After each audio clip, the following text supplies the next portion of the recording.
Bueno, muy buenos días a todos. Les comento, bueno, mi nombre es Raquel Bazán. Les agradezco a todos la presencia por estar acá. Y bueno, en especial a las colegas que me van a acompañar dando la charla, y también a Luciana Moreno del área de ambiente de Villa Ciudad Parque, que fue quien nos convocó a todos en este día, ¿no?, para hablar sobre las cianobacterias y bueno, y por la preocupación que tienen por allá, por el estado del embalse de Molino. Entonces voy a empezar a presentar.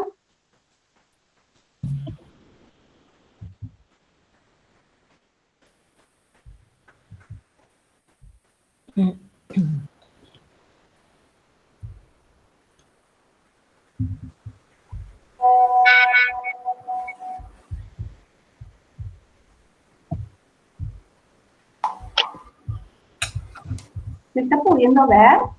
Sí, se ve. Perfecto, gracias. Entonces ahora dejo a Marcia encargada del chat, ¿sí? Bueno, Vale. Gracias. Bueno, entonces, desde la Facultad de Ciencias Exactas, Físicas y Naturales, que es de la Universidad Nacional de Córdoba, que es la institución a la que pertenezco, junto con la ingeniera Ana Cosadela, llevamos a cabo el proyecto Ciano, que es un proyecto de ciencia ciudadana, y es un proyecto educativo que apunta a sensibilizar y concientizar sobre la problemática de cianobacterias.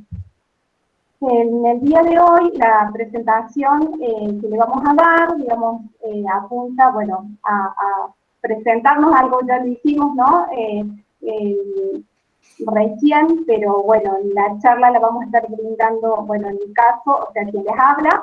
En caso que tenga algún inconveniente tecnológico o de conectividad, seguirá Ana Cosadela.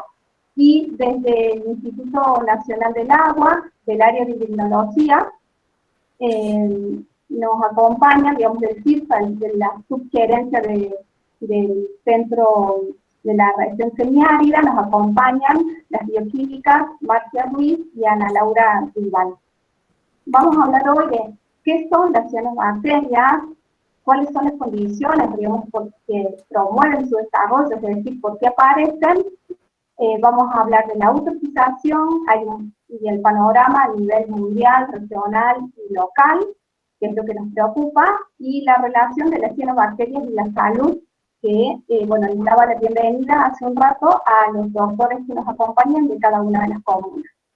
Y, como les decía, el objetivo del proyecto Ciano es hacer una transferencia de todos los conocimientos que desde la facultad se van generando a través de las tareas de investigación y de extensión universitaria. Damos respuesta a la sociedad como a la preocupación que tienen hoy en día y, como les decía, sensibilizando y concientizando sobre la problemática de la cianobacterias. Bueno, esta imagen muestra un poco de lo que hemos venido trabajando con la Escuela Potrero de Garay, ¿sí? Con la Escuela Alfonsín Storni. Esta es una muestra que ellos hicieron del fin de año, el año pasado. Y si hablamos de qué es la ciencia ciudadana, digamos, la bibliografía la define como la participación activa de la sociedad junto a investigadores científicos en el diseño de investigaciones, recopilación e interpretación de datos. En las diferentes charlas que hemos dado, hemos preguntado qué palabras le vienen a la mente cuando piensan en ciencia ciudadana.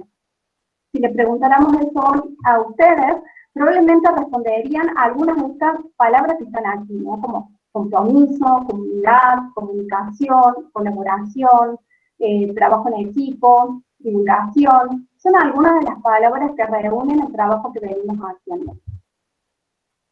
Y las cianobacterias, para ir introduciendo en el tema, han sido, digamos, declaradas como un problema de salud emergente de nivel, digamos, de una envergadura global por la Organización Mundial de la Salud.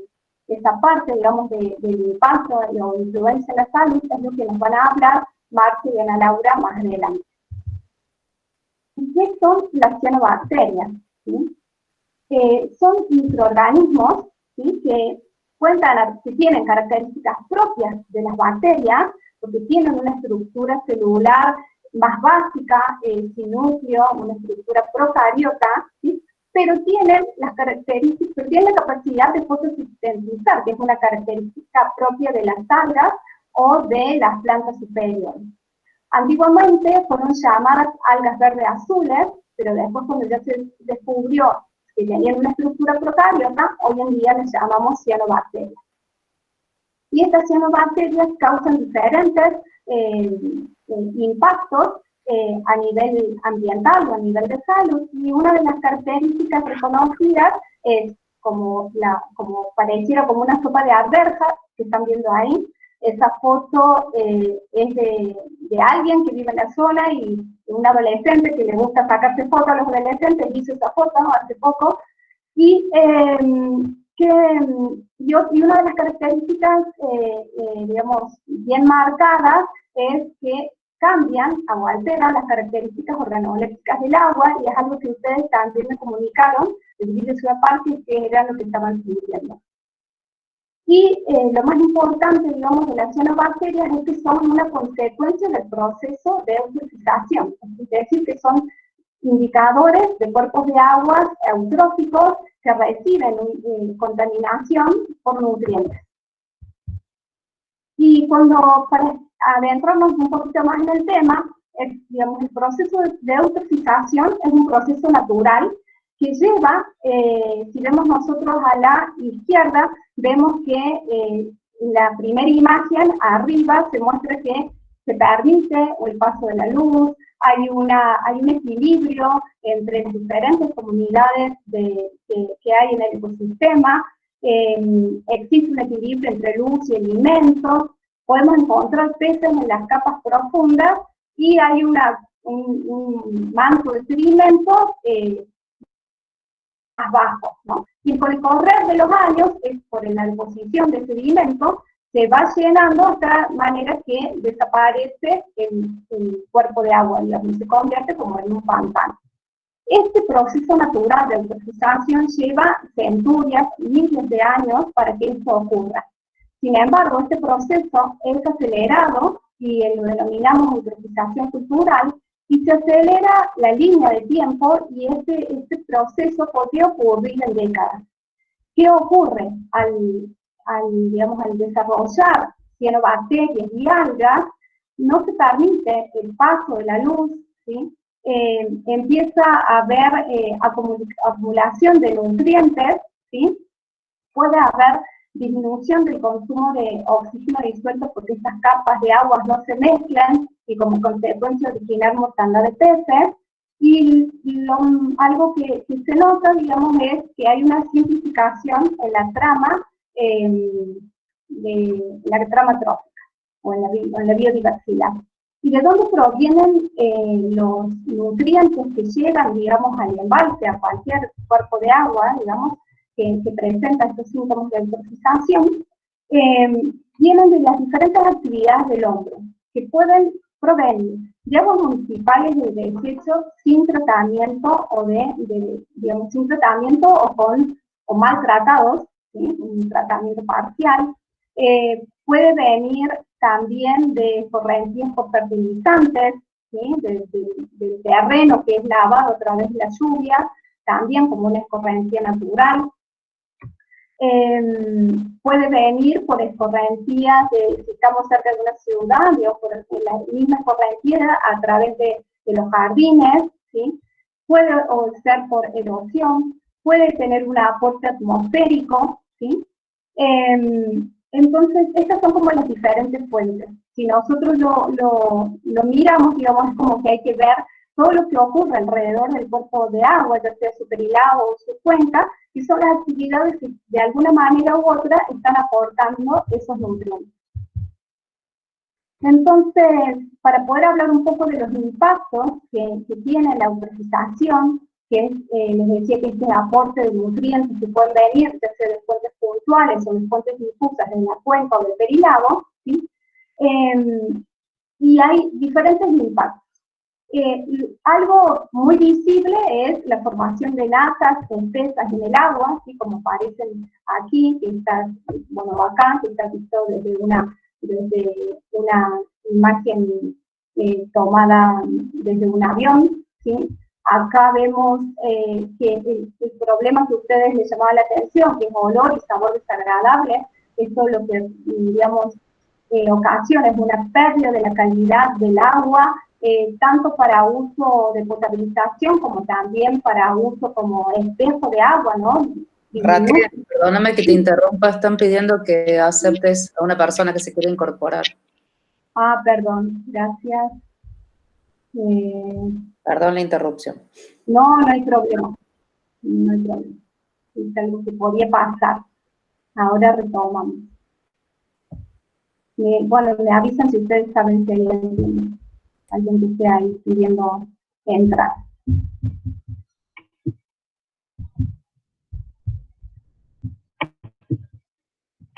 Bueno, entonces decía que este olor y sabor desagradable implica, ¿no?, una pérdida de la calidad del agua, ya sea para uso de potabilización o también como el cuerpo de agua, digamos, pierde su valor paisajístico, ¿sí?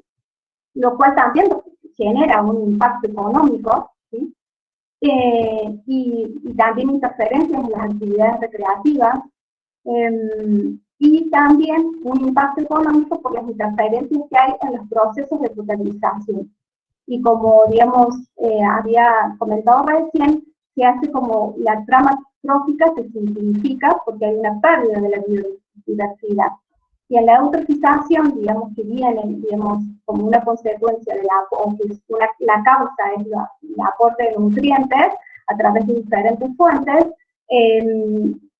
digamos, el síntoma que tiene la eutrofización son floraciones tanto de algas como de cianobacterias, y que más adelante en la charla y explicación de Marcia y de Ana Laura les van a contar sobre los riesgos sanitarios de la presencia de cianobacterias. Por lo tanto, lo que vemos acá es que digamos, hay que mirar el problema globalmente desde la cuenca y que los impactos son diversos. ¿Cuándo aparecen las cianobacterias? Generalmente cuando hay una disminución del nivel del volumen del embalse, bueno, hasta los datos que vi a mediados de diciembre estaba cerca de 5 metros por debajo del vertedero, ¿sí? También se da cuando hay condiciones de calma, ¿sí?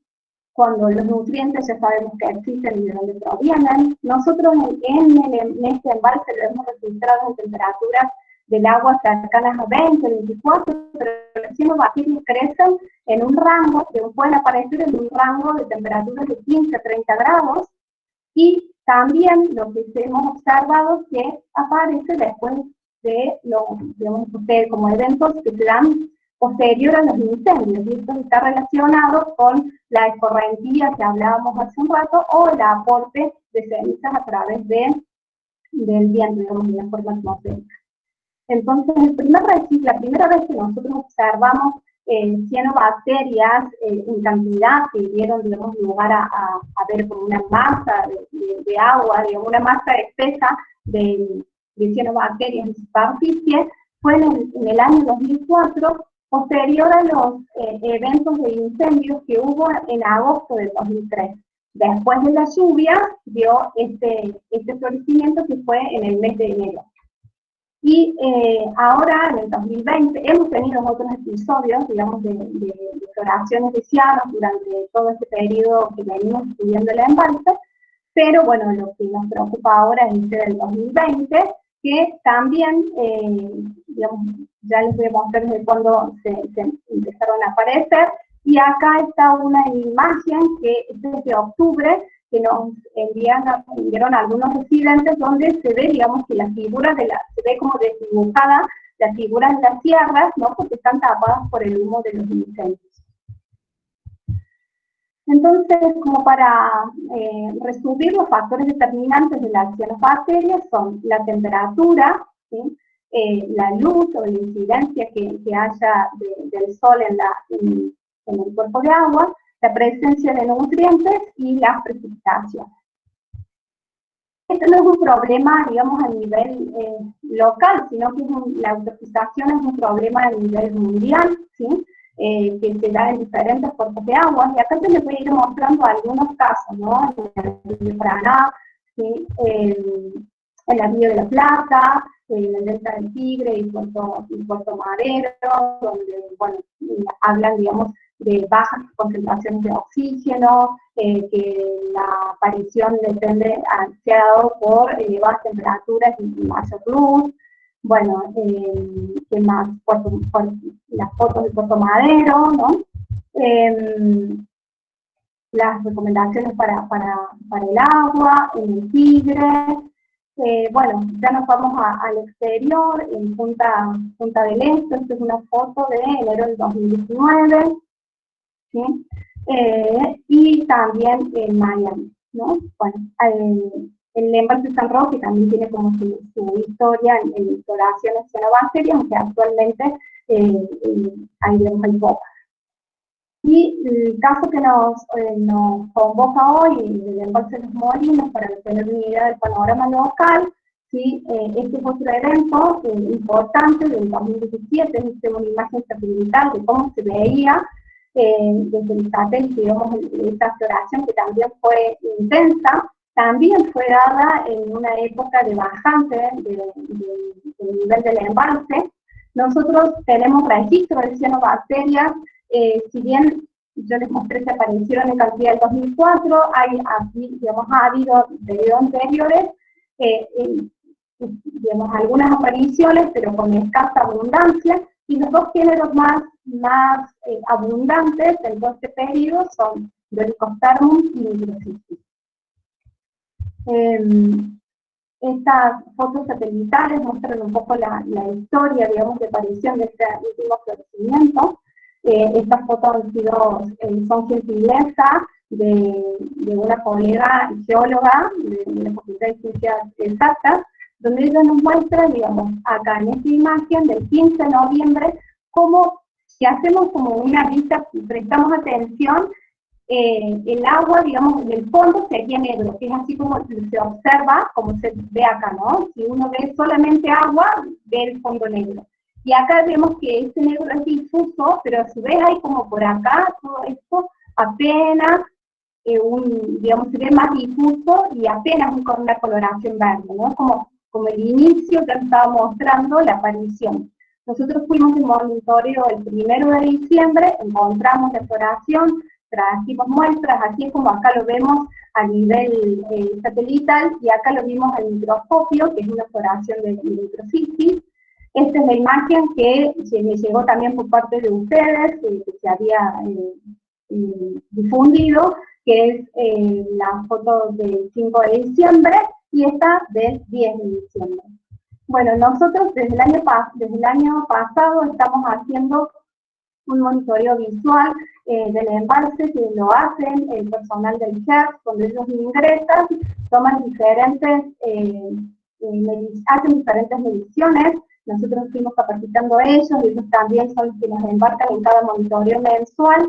Entonces, también están entrenados desde hace más de 5 años en las mediciones, y bueno, y ellos toman datos, registran datos de temperatura del agua, la transparencia medida con el disco de CESI, que aparece ahí, qué aspecto y coloración del agua tienen, cuáles son las condiciones del tiempo, y si hay peces muertos o se ven, digamos, cenizas de incendio. Por lo tanto, este formulario que creamos ahí para que ellos puedan cargar esos datos nos sirve para poder tener la información en tiempo real, y también, digamos, llenar lagunas de datos que sabemos tener en el periodo que nosotros lo muestramos.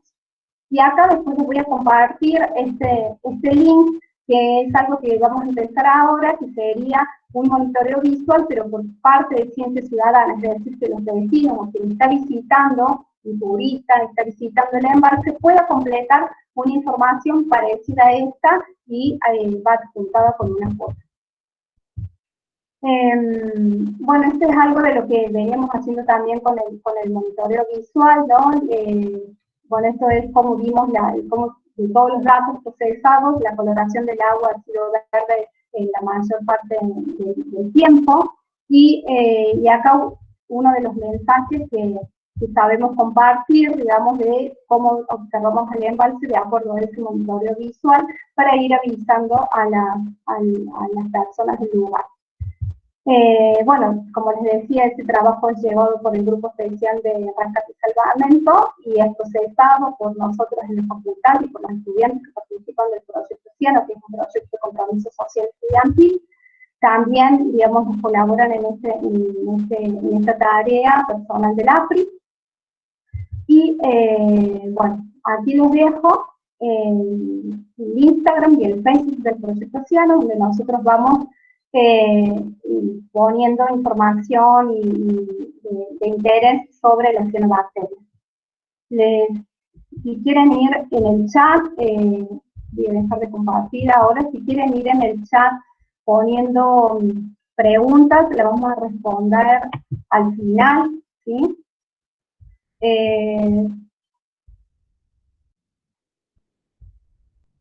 Bien, entonces ahora les voy a dar el paso a Marcia y Ana Laura, que van a continuar con la charla. Y como les decía, mientras ellas van poniendo la presentación, ustedes pueden ir escribiendo las preguntas, las consultas que quieran hacer en el chat para retomarlas al final de la charla. Bueno, Raquel, muy linda la presentación. Si continúo yo. Muchas gracias, Ana. Adelante.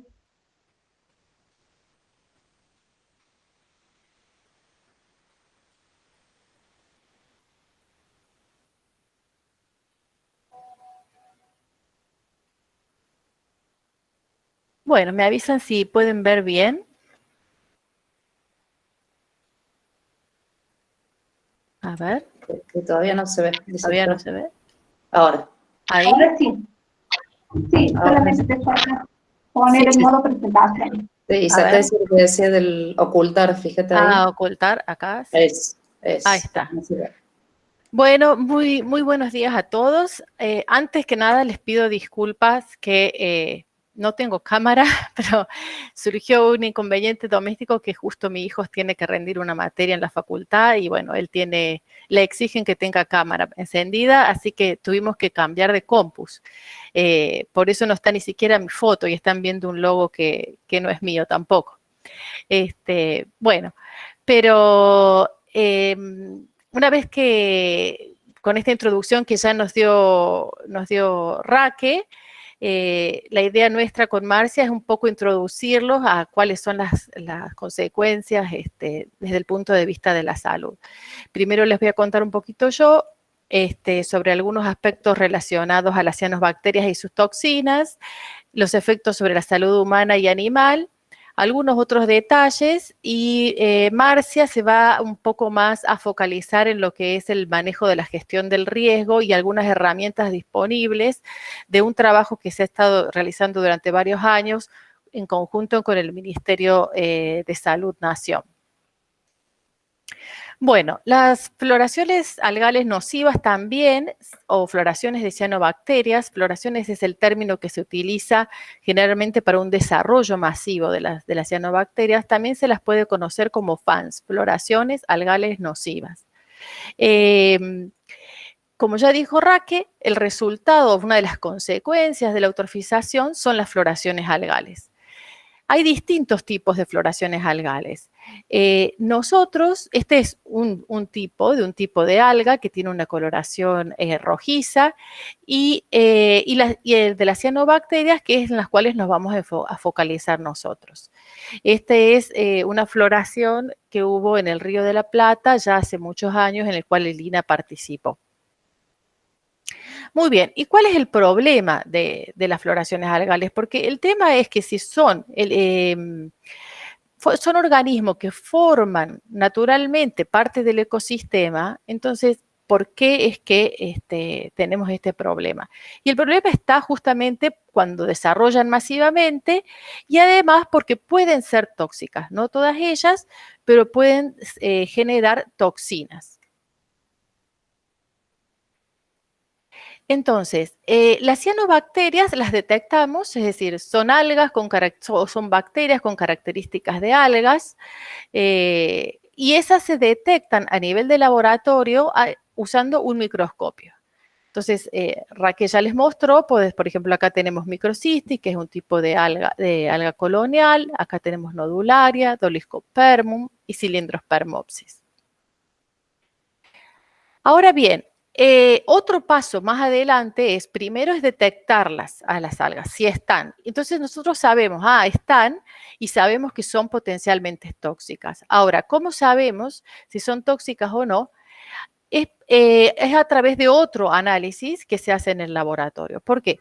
Antes les comento otra cosita. Microcystis genera una toxina a la cual, como viene de microcystis, se le puso microcistina. Nodularia genera una toxina que, como viene de nodularia, se le puso nodularina.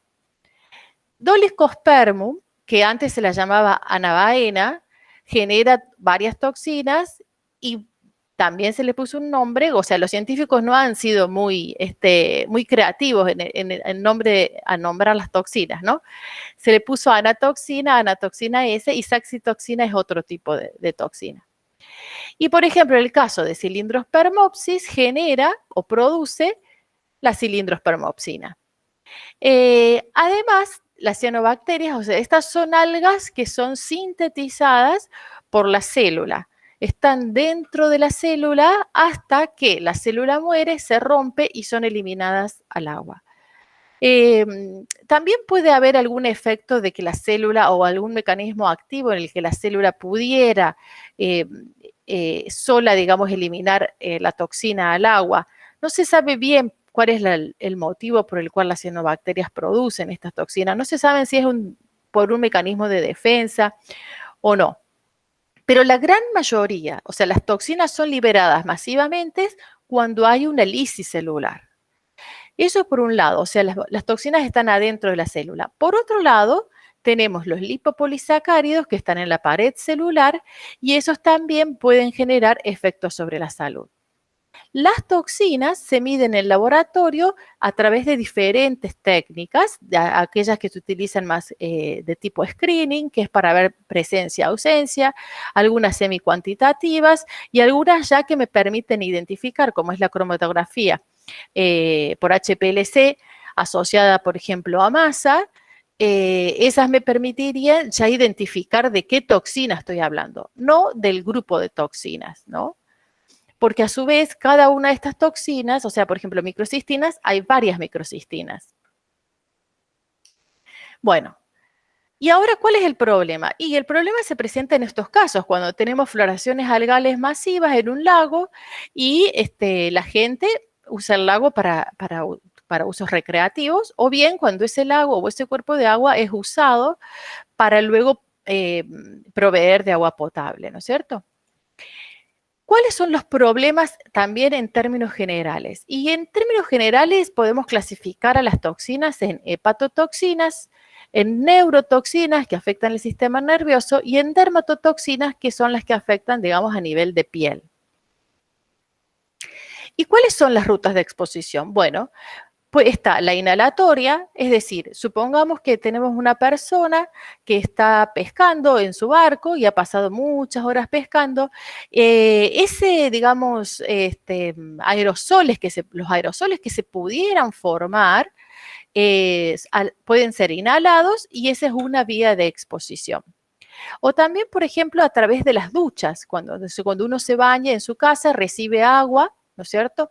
Hay algunas localidades donde el agua no sufre un proceso de tratamiento, digamos, y a veces el agua es directamente llevada hasta sin un tratamiento previo, más que, por ejemplo, una filtración. Entonces, bueno, todos esos aerosoles pueden ingresar por la vía respiratoria.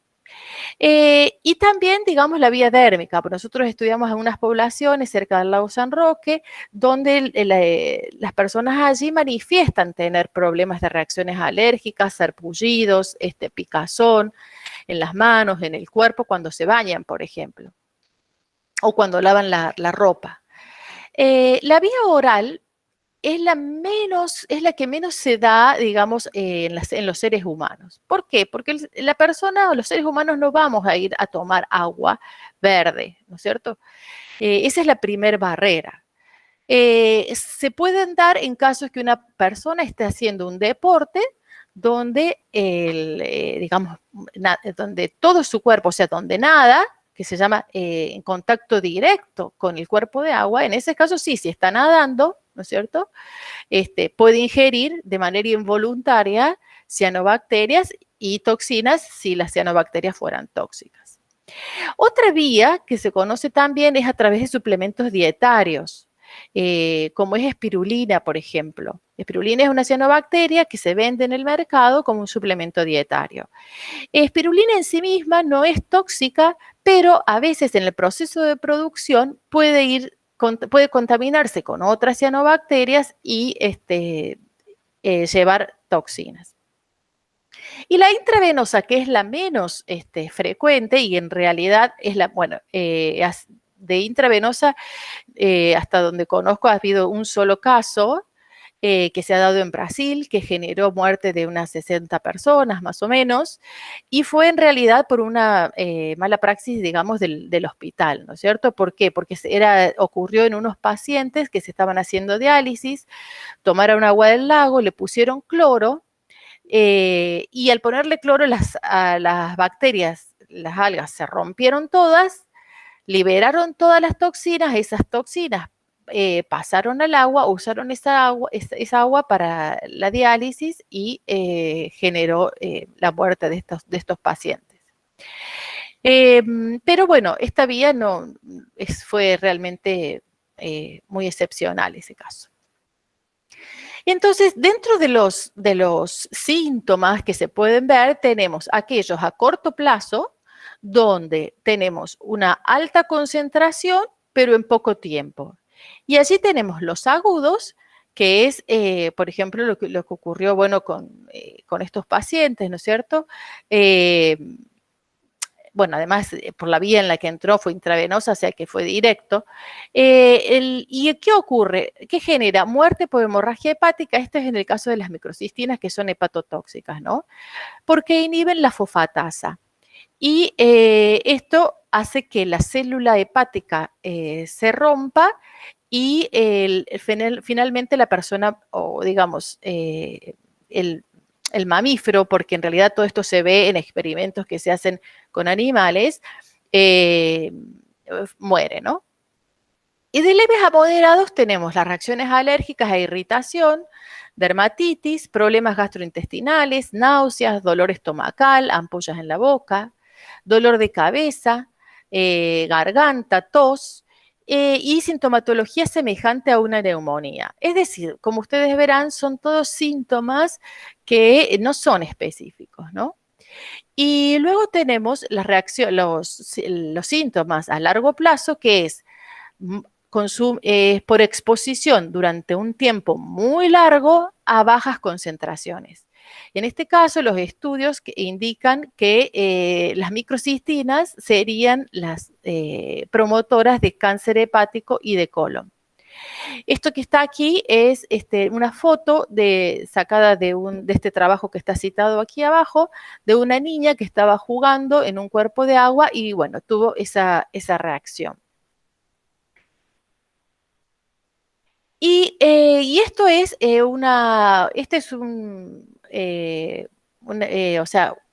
información, digamos, de ahora muy reciente, del 21 de septiembre del 2020, donde murieron 330 elefantes. No sabían de qué habían muerto, y bueno, pasó el tiempo, empezaron a hacer investigaciones y se dio que había sido porque habían consumido agua de esta laguna, ¿no es cierto? Bueno, y acá en este artículo hablan de los 330 elefantes, de las algas verde azuladas, las causas y cómo, digamos, el cambio climático es digamos, es un factor que en realidad desfavorece en el sentido de que va a hacer que esta situación se agrave cada vez más. Esto es muy parecido a un caso que pasó acá en Argentina, que ya le voy a mostrar en la diapositiva siguiente. Los animales no tienen de dónde consumir agua debido a las sequías que se dan, entonces de cualquier pozo de agua o cualquier lugar donde encuentre un poco de agua, ellos toman y pasan este tipo de cosas. Este es un caso presentado por el doctor Odriozola acá en Argentina, ya hace bastantes años atrás, de ganado que ocurrió lo mismo. El ganado no tenía de dónde tomar agua y tomaron de una laguna que tenía una floración de cianobacterias. Y bueno, y esto, digamos, genera pérdidas, lo vemos desde el punto de vista económico, tanto del ganado como que se pierde, como así también de los costos de tratamiento que implica para recuperar el ganado, ¿no? Bueno, otros problemas, otros síntomas o algunas cosas que se pueden observar son aumento de las enzimas hepáticas, insuficiencia hepática, por supuesto, debilidad muscular, dolor de cabeza, dolor en las extremidades y en las articulaciones, tiene características de una neumonía atípica y una rinitis alérgica. Este fue otro caso que se dio en el río Uruguay, por eso puse la motonáutica, porque ese debería haber puesto acá el artículo donde está reportado ese caso. Un muchacho que estaba con su motonáutica y según dice el artículo no estaba permitido, ¿no? Entonces este chico se asusta, se tira al agua y justo en la zona donde había un bloom muy fuerte de algas. Bueno, esta persona empezó con síntomas muy fuertes, claro, porque tragó, digamos, del bloom, y fue llevado al hospital y, bueno, se lo diagnosticó con neumonía, ¿no? Se lo asistió toda la sintomatología y, bueno, y salió adelante. Y desde el punto de vista neurológico, hay dolores de cabeza, malestar general, y puede haber parálisis parcial y respiratoria que se ha reportado en animales y en aves. ¿Cuál es el problema de esto? Es que la persona que llega con estos síntomas, bueno, antes de comentarles que es una patología, digamos, que es muy similar a otras patologías de tipo microbiana o de cualquier intoxicación, digamos, por contaminantes químicos. Entonces, el problema es realmente diagnosticarlo, es decir, bueno, sí, esto fue por exposición a cianobacterias tóxicas, ¿no? El diagnóstico diferencial, eso es un problema. Requiere de una buena anamnesis y consultar a la persona si estuvo en el agua, si tomó, y bueno, es decir, de dónde viene. Bueno, otras consideraciones finales, ya le doy paso a Marcia.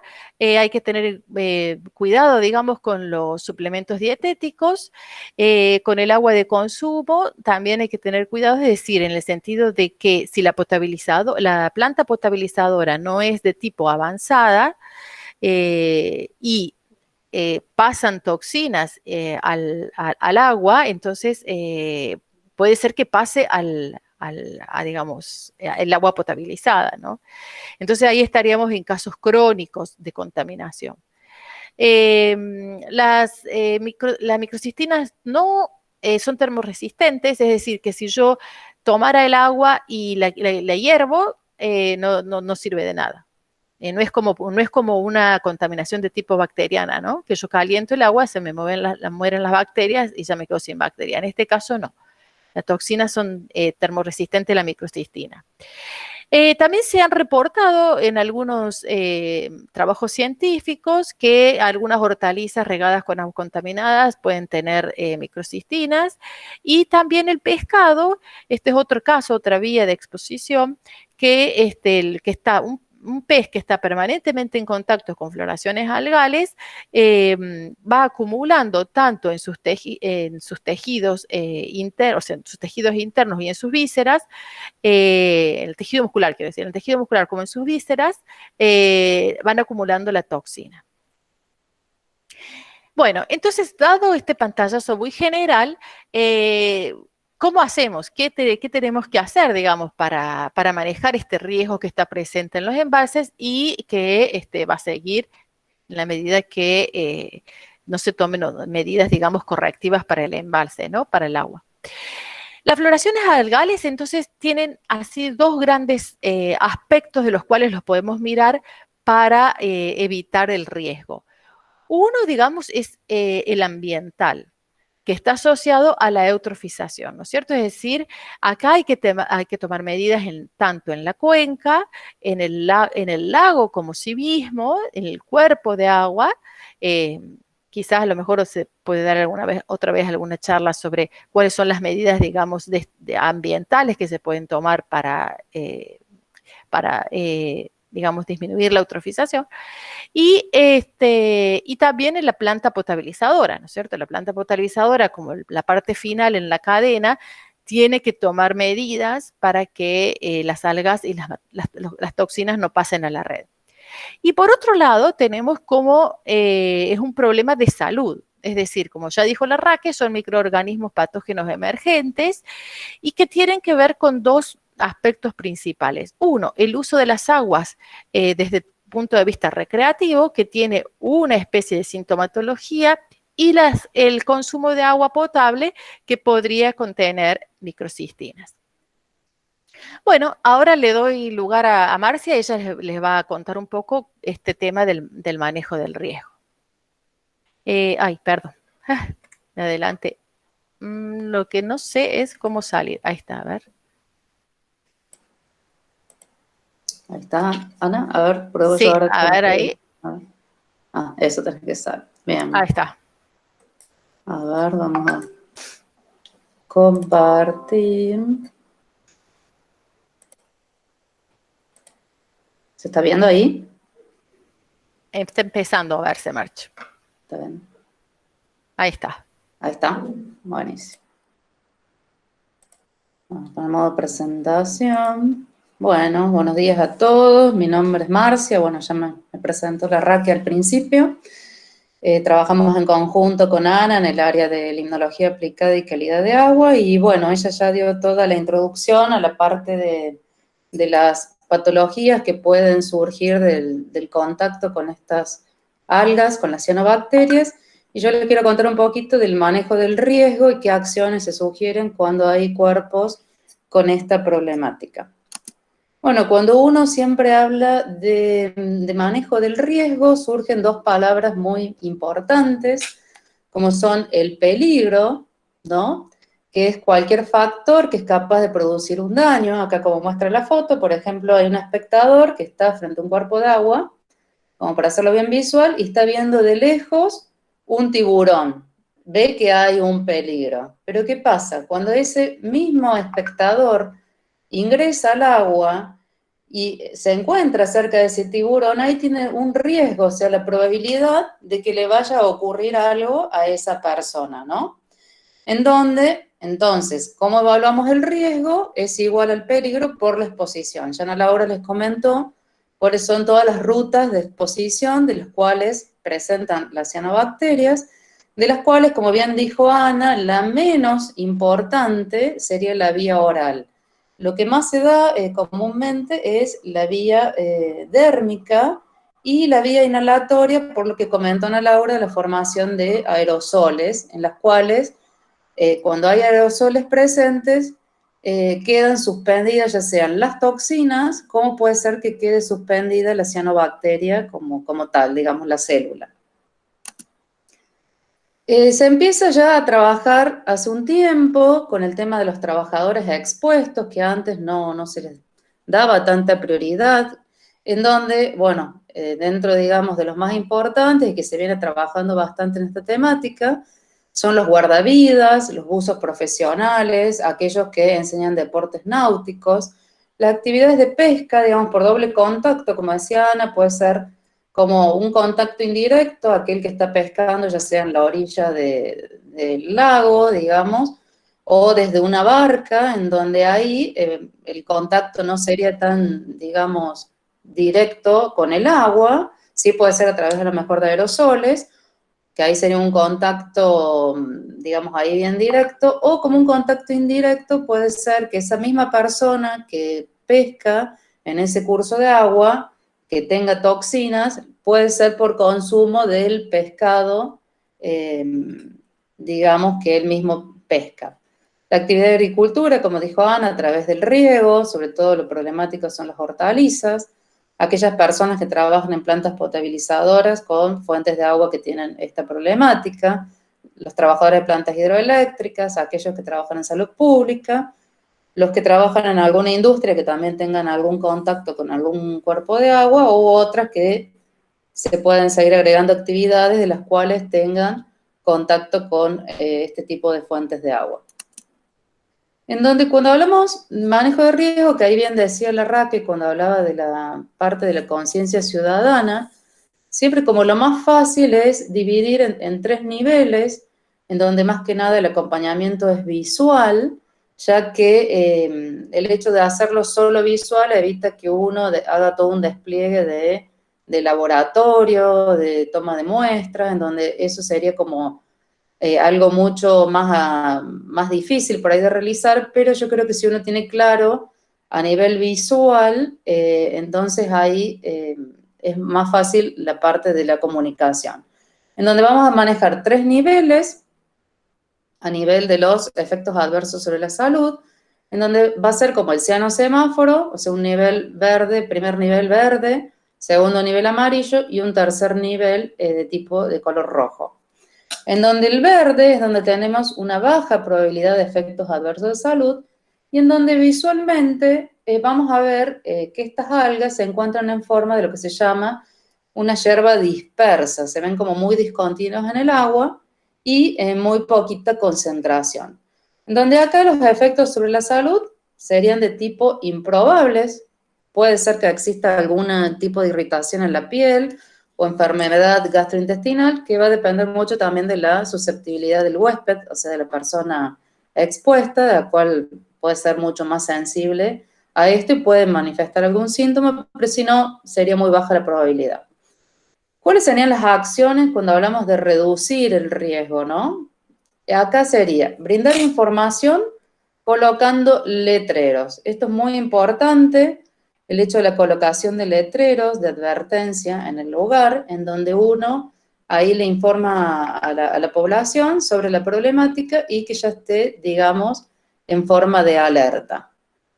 Hacer un seguimiento con vigilancia visual y monitoreo del sitio. Y acá, que es donde es muy importante el rol de las autoridades en salud, por eso siempre es muy importante que estén al tanto de esta problemática, en donde se informe a las autoridades de salud si se llega a ver algún problema.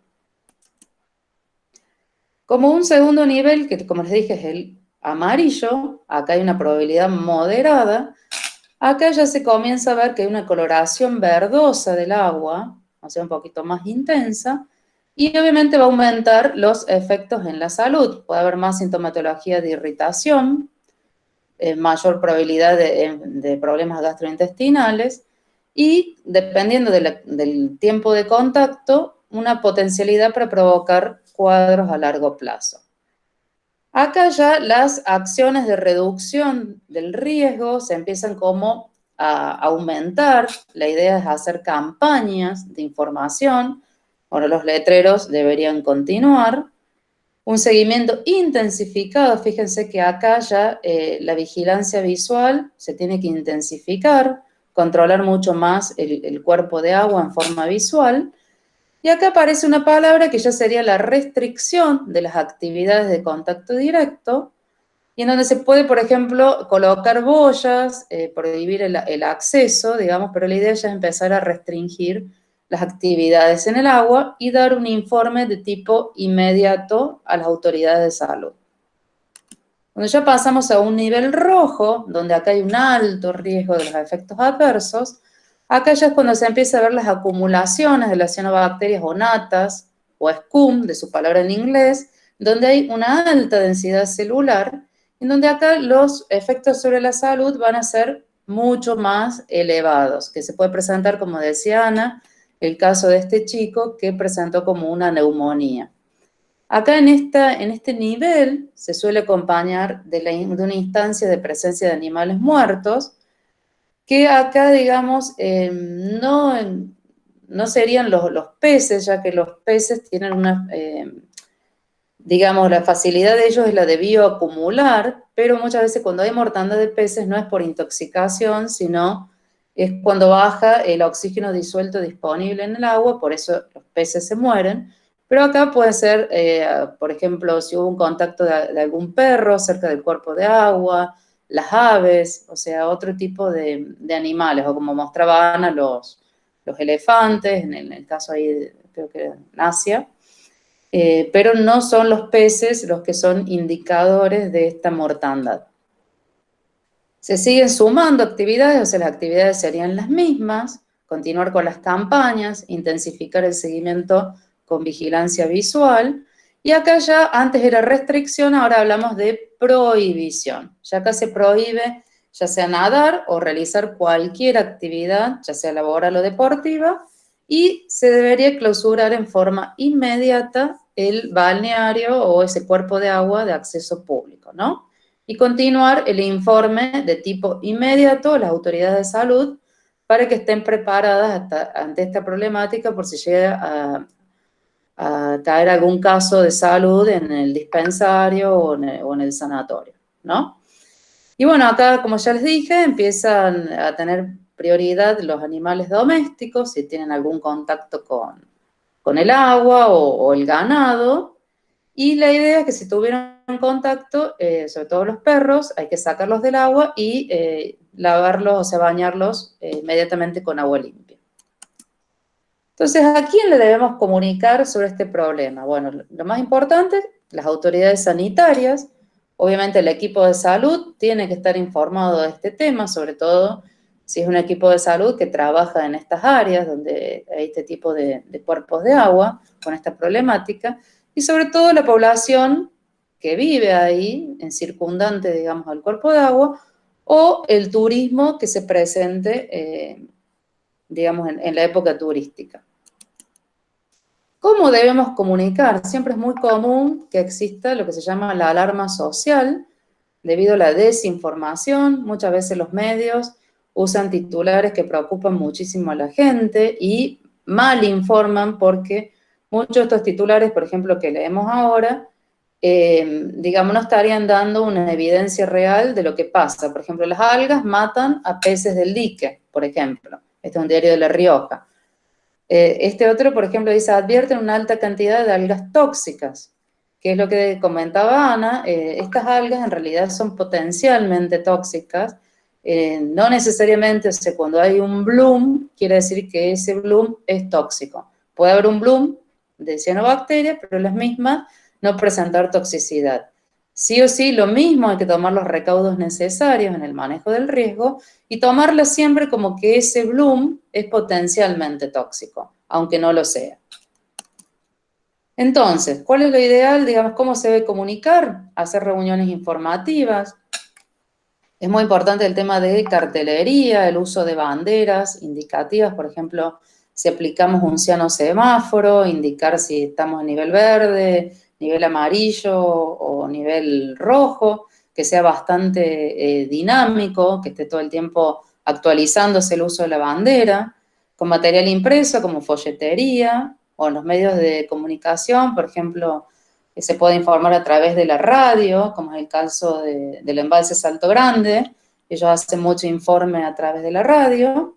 Y la idea también es incluir esta temática en la educación formal, digamos, que ya los chicos empiecen a aprender sobre esto desde la escuela, ¿no? Entonces, si uno está bien informado, ahí, digamos, se descarta, digamos, la connotación de alarma, ¿no?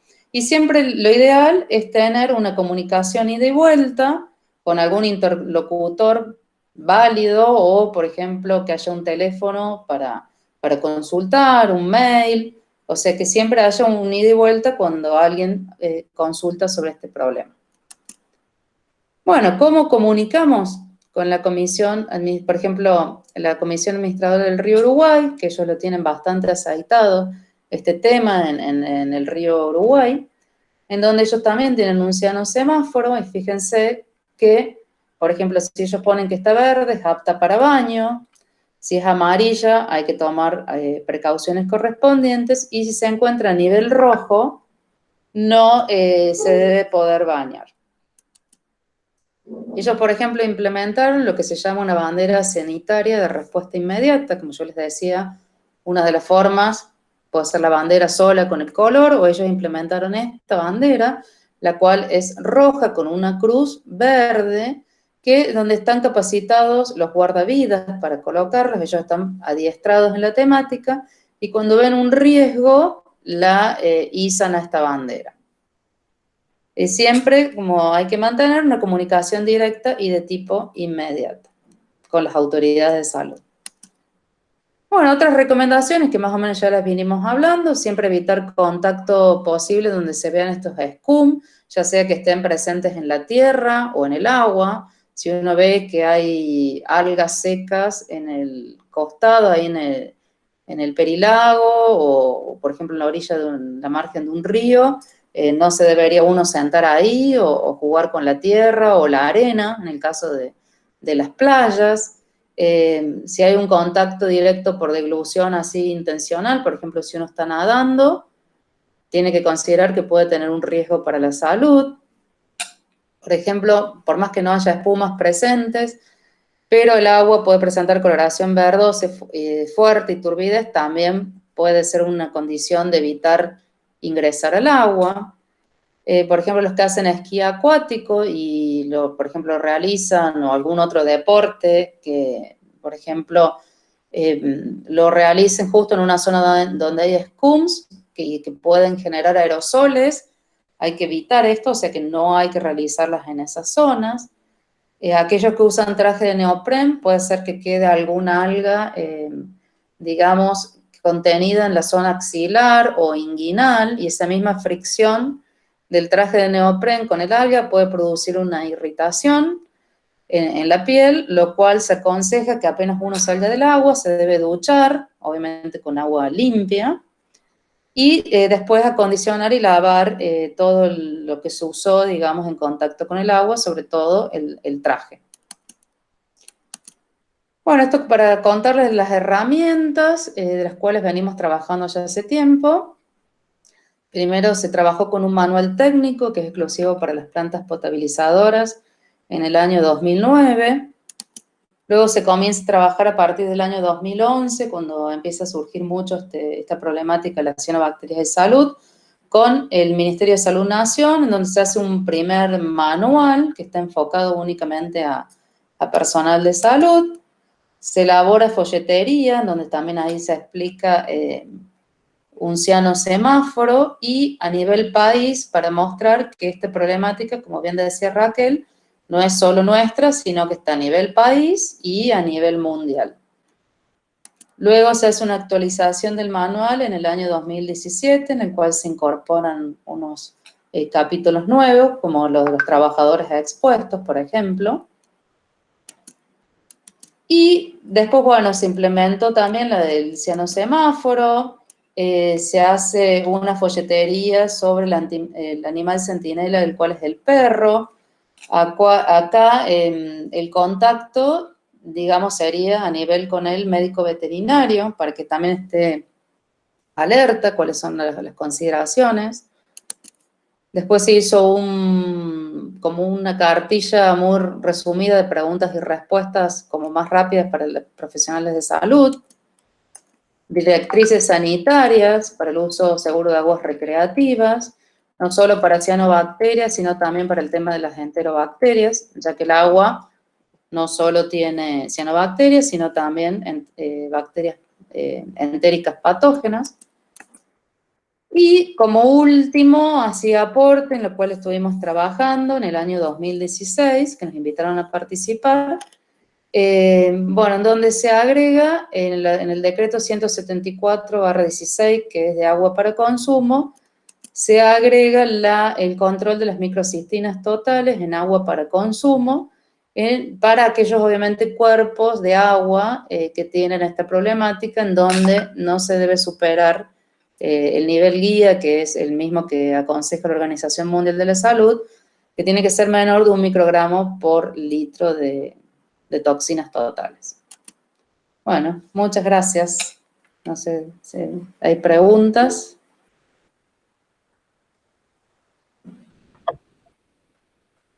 Gracias, Ana Laura. Muchas gracias por la presentación. Tendrías que dejar de presentar. Bueno, ahí va. Hay algunas preguntas y me gustaría hacer una aclaración con respecto a las vías de exposición.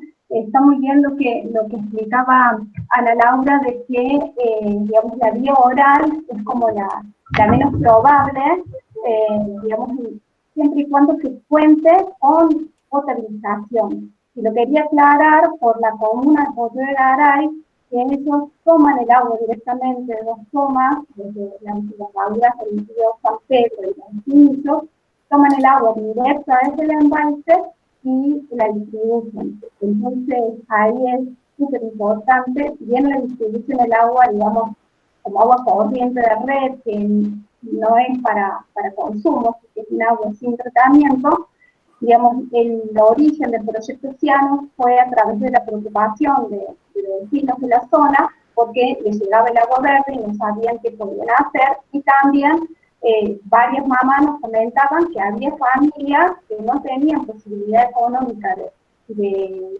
buscar otra fuente alternativa de agua y consumían esa agua. Entonces, bueno, es algo que lo quería aclarar para el caso específico de la comunidad de Potrero de Garay. Hay preguntas. Bueno, hay el doctor Lamberti quería hacer un comentario y una pregunta. Usted puede abrir su micrófono y hacerla. Hola, ¿se escucha ahí? Sí, se escucha. Yo soy el doctor Lamberti, soy mi familia. Ahí se escucha mal. Bueno, gracias por la charla, la verdad que es un tema súper interesante y sobre todo los que estamos en el gremio médico, que tenemos mucha formación. Yo sí, por ahí toco un poco de este tema y por ahí no se escucha. Doctor Lamberti, se pierde la comunicación, no logramos comprender. ¿Sería posible que la escriban en el chat, por favor? Porque se pierde la comunicación. Ah, ahí se escucha bien. No se está ¿Qué problema? Ahora sí. Bueno.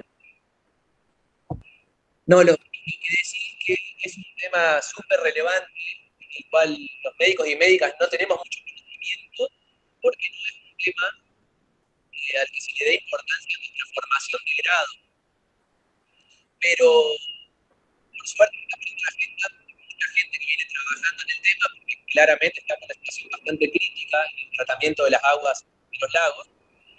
Y en ese sentido, bueno, en primera instancia decir que quienes trabajamos en la zona, no es raro tener conductas que nos hagan pensar en daños implicados por las cianobacterias.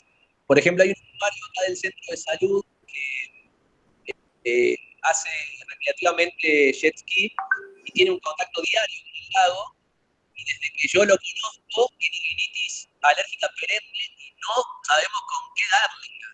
Y bueno, estuvimos haciendo un análisis que probablemente se hace contacto constante con el lago, y él nos cuenta que no puede dejar de entrenar porque además compite a nivel internacional. Entonces, como muy complejo buscar una alternativa, porque ya sea por inhibición o porque a veces está en contacto constante. Y es como complejo porque en ese caso particular tenemos que esperar que haya un alineamiento del lado para poder lograr el impacto positivo en la salud de este usuario, ¿no? Y es como complejo. Eso por un lado. Por otro lado, es muy común ver eso que recién Raquel comentaba, de que el agua corriente de las cooperativas de agua de la zona hagan llegar a la red agua que está verde. Yo creo que hay un poco de desconocimiento e incapacidad de tratamiento del agua. Y yo hay algo que quería decir, que el agua, por más que no es apta para el consumo, que está en la red, la gente la consume de cualquier manera, se ducha con esa agua, cocina con esa agua. Y los últimos análisis de agua de la zona dan que, además de la característica, digamos, organoléptica que está verde, tiene alto contenido de fitoplancton. Eso está medido por la provincia. Cuando nosotros hacemos exposiciones a las cooperativas, nos dicen, bueno, el agua tiene ese color, pero es apta para el consumo.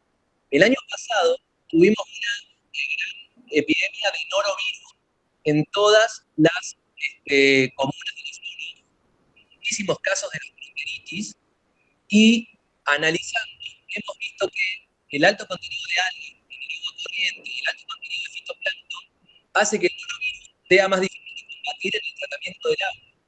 Entonces no es solamente la posibilidad de que pasen toxinas de cianobacterias, sino que tenemos la posibilidad de que se colonice con virus de alta contagiosidad y no solo de contacto del agua. Es decir, tenemos un paciente que se contagió por contacto con esta agua maltratada y además generó un brote de contagio de persona a persona, porque venimos con una red, digamos, con una fuente de agua con alto contenido de algas y fitoplancton, que las comunas y las cooperativas no tienen la posibilidad tecnológica de hacer un tratamiento efectivo de esa agua de distribución.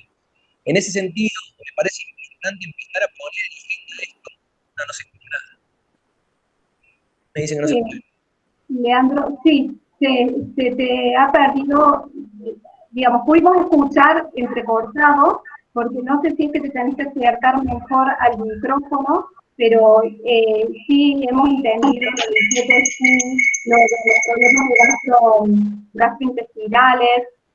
Nos gustaría mucho seguir en contacto contigo. Yo dejé ahí escrito que por favor nos dejen sus contactos de teléfono y del correo electrónico, porque ustedes tienen mucha información por tratar a las personas de los casos, que es algo que nosotros, digamos, no hay, digamos, generalmente una asociación de problemas de salud y la presencia de cianobacterias.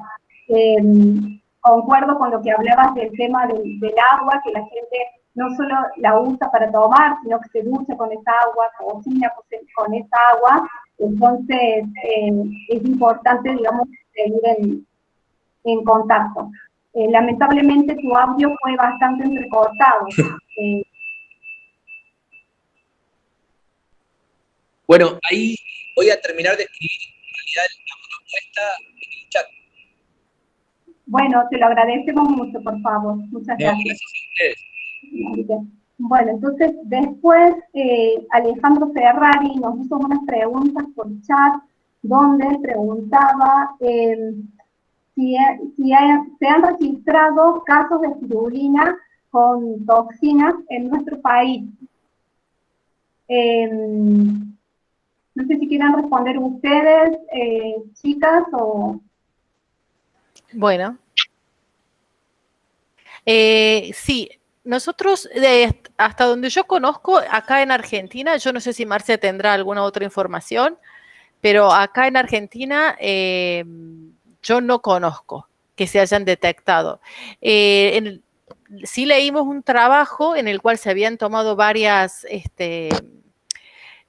muestras, pero son de autores alemanes y ellos detectaron en esas muestras que tomaron.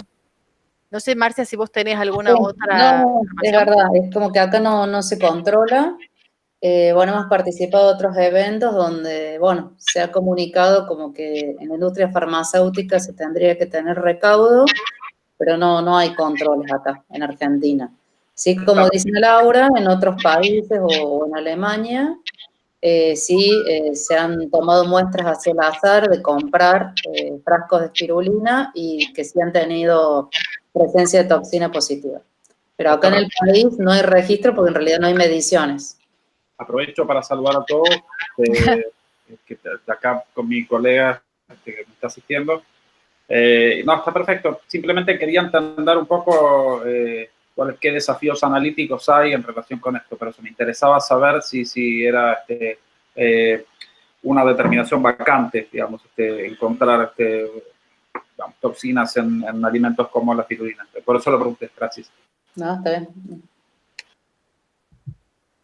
Sí, muchas gracias. Algo como para agregar que generalmente los análisis de toxinas no son baratos, entonces esa puede ser una de las razones por las cuales cuesta, digamos, y como decías, Alejandro, que son mediciones vacantes, digamos, ¿no? Y conozco a un productor local ahora no me acuerdo qué cepa utiliza, sí, es espirulina, y bueno, y yo le preguntaba justamente por las toxinas y me decía que él hacía bioensayos, que hacía bioensayos con larvas. Si las larvas se morían era porque la especie era tóxica, y si no, no, era como hasta ahí donde había llegado. Bueno, había otra pregunta que habían hecho, que es cómo se diagnostica la intoxicación crónica y aguda. Capaz que yo, por resumir la pregunta, voy a volver a leer, pero no sé si la querés hacer, Alejandro, directamente, abrir tu micrófono. Sí, bueno, de nuevo yo les había preguntado de la spirulina, después pregunté dos cosas más. Una era con qué frecuencia la aparición de estos clústeres de cianobacterias primero son bacterias que producen toxinas. De eso no me quedó claro. ¿Qué proporción de las cianobacterias produce toxinas? Un poco para entender si siempre que hay cianobacterias hay toxinas o es a veces. Eso fue una pregunta. Y la otra es cómo es el diagnóstico de personas intoxicadas, sean crónicas o agudas. ¿Cómo se hace el diagnóstico? Si saben o si tienen esta idea de cómo se maneja eso clínicamente. Marcia, no sé si querés empezar vos o sigo yo, o empiezo yo. Sigo de tu parte. Bueno, primera pregunta era, ¿cuál era la potencialidad? ¿Cuál es la proporción de toxinas? No hay un número. ¿Por qué? Porque las algas van a ser tóxicas o no dependiendo si tienen el gen. Si tienen el gen, a su vez, ese gen se puede expresar o no. Entonces, la forma de tratarla es, decimos, son potencialmente tóxicas, están ahí y asumimos la peor de las circunstancias, digamos. Esa es una. Las condiciones bajo las cuales se expresa el gen también no están dilucidadas, porque no se sabe por qué el alga toma toda esta energía para la síntesis de esta toxina, ¿no? ¿Cuál sería, por qué lo hace el alga? Entonces, bueno, todo eso es un área ahí que todavía hay muchas hipótesis planteadas. Y la segunda era el diagnóstico. Bueno, el diagnóstico se trata de la sintomatología, es decir, porque no hay una forma de hacer un diagnóstico. Llega la persona y como te explicaba, los síntomas son tan generales, entonces el médico lo primero que trata es digamos, de apalear esos síntomas y después, y hace todos los otros análisis, y nunca le pregunta si estuvo en el agua con cianobacterias. Porque, como decía uno de los doctores recién, ellos no han recibido esta formación. Entonces, la idea es es que hagan una buena anamnesis y vean la posibilidad de que una de las causas sea las cianobacterias. Claro. Sí, como dicen a Laura, es diagnóstico de soporte, se trata. La sintomatología y se trata de aliviar los síntomas. Así que esa sería la forma.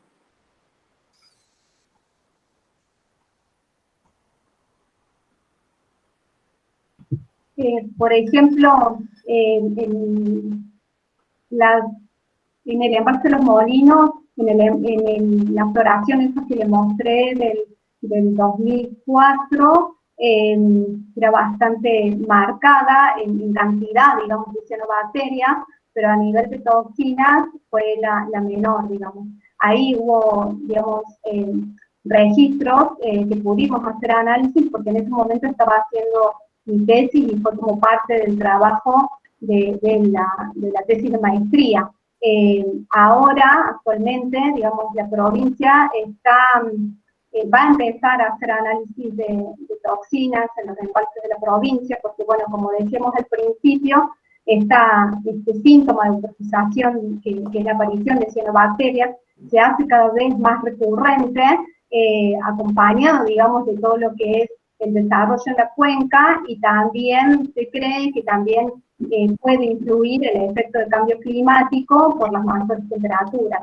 Entonces, al hacerse cada vez más recurrentes y por el uso que tienen estos cuerpos de agua, se va a empezar a hacer análisis de toxinas. Bueno, no sé si tenías algo, si ya respondimos tus dos preguntas, Alejandro.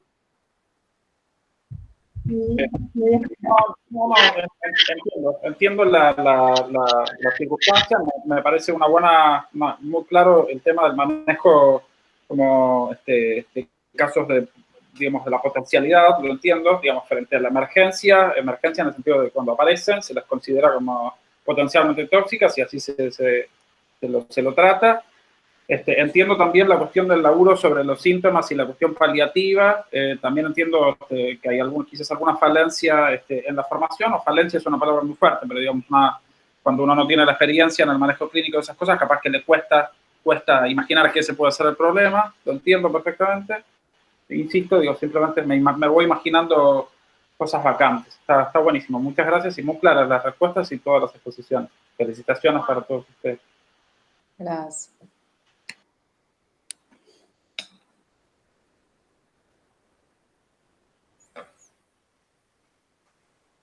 Se baila.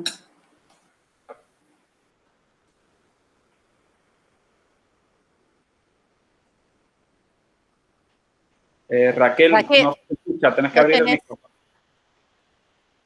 Gracias. Gracias.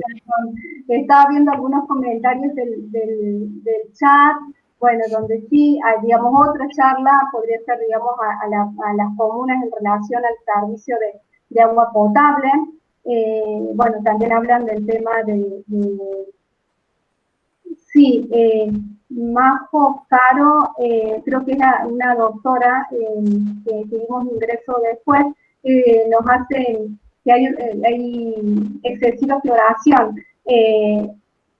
Volviendo a Potrero de Garay, o sea, lo que pasó en la floración del 2017, bueno, digo, nosotros fuimos por esta, y ahí fue cuando nace el proceso Ciano, fuimos a dar respuesta porque no sabían qué hacer con el agua, bueno, y después nos enteramos que en la comuna alguien había asesorado, bueno, agregar cloro, ¿no? Clorar el agua, y bueno, justamente clorar, la cloración lo que hace es romper la célula, y la toxina que está intracelular queda disponible en el agua, entonces no es recomendable, realmente Potrero de Garay es necesario que tenga una planta potabilizadora, ¿no?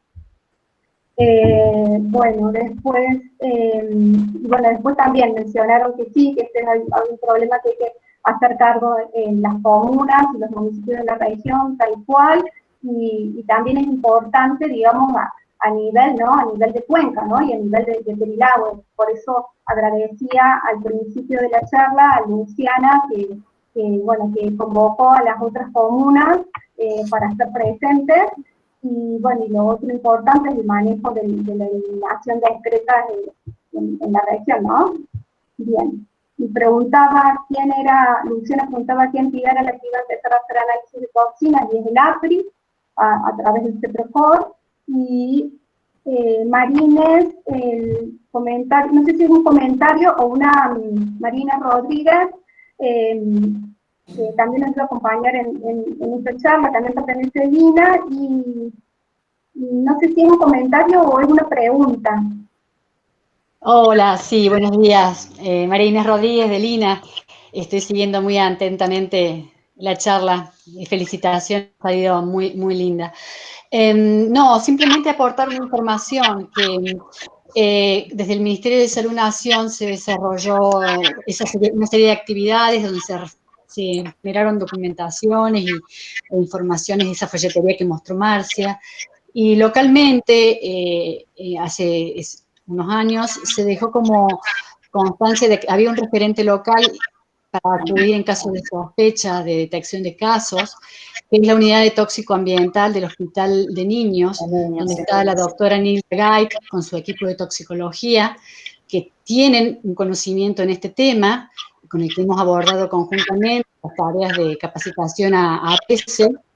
Y bueno, localmente esto creo que son referentes a quienes acudir en temas de salud en esta temática. Nada, era aportar esa información. Claro, digamos, de mencionar. De unidad tóxico-ambiental del Hospital de Niños de aquí de Córdoba, ¿sí? Ese era el aporte que quería hacer, nada más. Gracias, Marina, por estar atenta. Gracias, muy buen dato. Marcia, no sé si querías comentar algo. Bueno, eso es que nos faltó mencionar, que, digamos, ellas están atentas ante cualquier problemática. Digamos, si uno se comunica al Hospital de Niños con la unidad tóxico-ambiental, ellos los pueden guiar a los médicos. Están, digamos, en ese tema. Así que es un buen dato, un buen referente, digamos, a nivel de Córdoba, o sea, de la región. Sí, así es. Les pedíamos gracias, Marcel, pedíamos el contacto para poderles enviar información y justamente uno de los datos es el contacto de la doctora en el hospital, así lo tienen. Y también creo que sería bueno la ficha de hacerle llegar como la ficha de anamnesis, que también está desarrollada en las guías que sacó el Ministerio de Salud de la Nación, ¿no? Si querés, yo después te mando todo, Raquel, y vos se los compartís. Os mando toda la info, que ahí sale en el manual también una historia clínica modelo, como para, digamos, tomar bien la anamnesis si fuera un caso y poder, digamos, atarlo a alguna problemática con cianobacteria. Después te mando todo y vos se los compartís. Sí, perfecto. Muchas gracias, Marcia.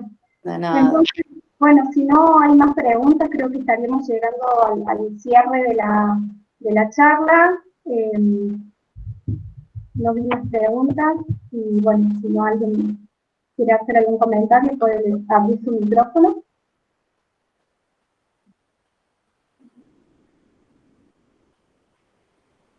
Y bueno, si no, damos por terminada la charla y agradecemos la presencia y comentarios de todos, habernos seguido tan atentamente en esta charla. Gracias, Marcia. Perdón, Raquel, te interrumpo un minutito. Acá hay otra pregunta, estoy leyendo. Me parece, ¿cómo consideran posible comenzar a revertir esta situación? No sé si querés comentar vos o comento yo. Sí, es las dos creo que tal vez estamos pensando lo mismo porque las dos nos sonreímos, porque es complejo, ¿no? Decía durante la charla que, bueno, realmente hay que mirar los problemas con una visión más global, mirándolo como cuenca. ¿Cómo empezar? El problema de autorización, digamos, está instalado, algunas cuestiones que fueron mencionando, ¿no? Con el tema del tratamiento de efluentes, o sea, la eliminación de excretas, la educación es súper importante, y cosas que podemos, concretas, que nosotros podemos ir haciendo, digamos,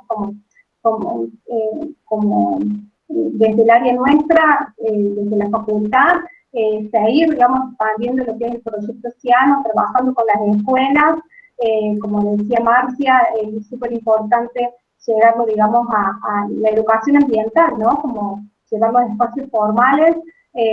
Los niños tienen muy buena predisposición. Este año trabajamos de manera virtual con el proyecto y bueno, eso posibilitó de que lo que estaban haciendo los niños de sexto grado de la Escuela Cotré Garay lo trabajaron junto a sus padres, porque ellos hicieron un proyecto integrador de todas las materias en relación a la problemática de cianobacterias. Entonces involucraron a la familia en construcción de maquetas de la célula de las cianobacterias, de la maqueta, del embalse, han hecho videos. Entonces es una manera de multiplicar la información y lo más importante es estar informado para estar como consciente del uso que uno puede hacer del agua, siempre en un lugar de información y lo llamo como de empoderamiento, ¿no? Porque, bueno, los mismos chicos nos contaban que ellos no eran los mismos desde antes de involucrarse en el proceso océano a después, ¿no? Porque yo decía, yo antes me metía en el embalse, veía el agua verde y me metía. Ahora yo sé que no y que puedo indicarle a otras personas. Entonces, desde el proyecto Océano estamos abiertos a seguir trabajando. En el monitoreo visual queremos involucrar, digamos, a la ciudadanía, la que está cerca, para seguir, digamos, que ellos recopilen esta información de cómo está el embalse, de cómo tener nuestros ojos allá en el embalse mientras nosotros no estamos monitoreando y, bueno, y poder comunicar. Entonces, creo que eso es una de las cosas principales por las cuales se puede empezar. Totalmente. Y desde las comunas, campañas de concientización y comunicación, creo que también es importante. Bueno, creo que, Marcia, no, Ana Laura, no sé si quieres sumar algo. No, bueno, más o menos vos ya lo comentaste todo, es decir, no hay una solución mágica, ¿no? Y acá también es como cualquier, digamos, haciendo la analogía con las enfermedades, se pueden tratar los síntomas o se pueden tratar las causas. Entre tanto, no tratemos las causas, que es el enriquecimiento del agua con nutrientes, ¿no es cierto?, que es lo que nosotros podemos manejar. No hay una forma de revertirlo inmediatamente. Hay sí algunas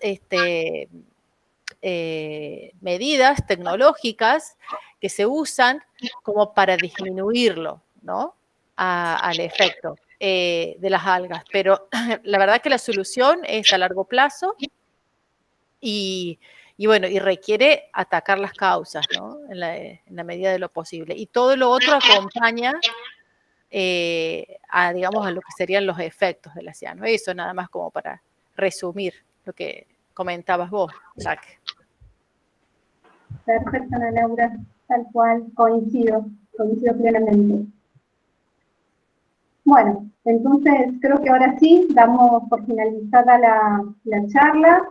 Muchas gracias a todos los asistentes, a quienes nos acompañaron como disertantes de la charla. Y bueno, seguiremos en contacto para seguir trabajando en el tema.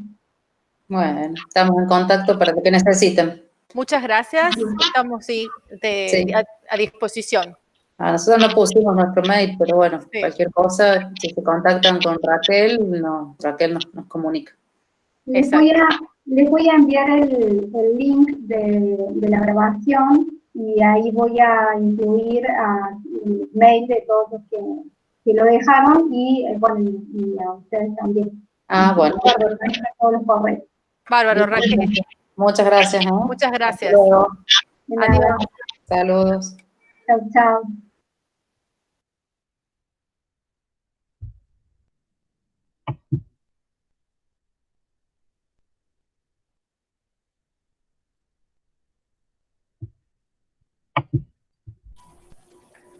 Chao, Raque.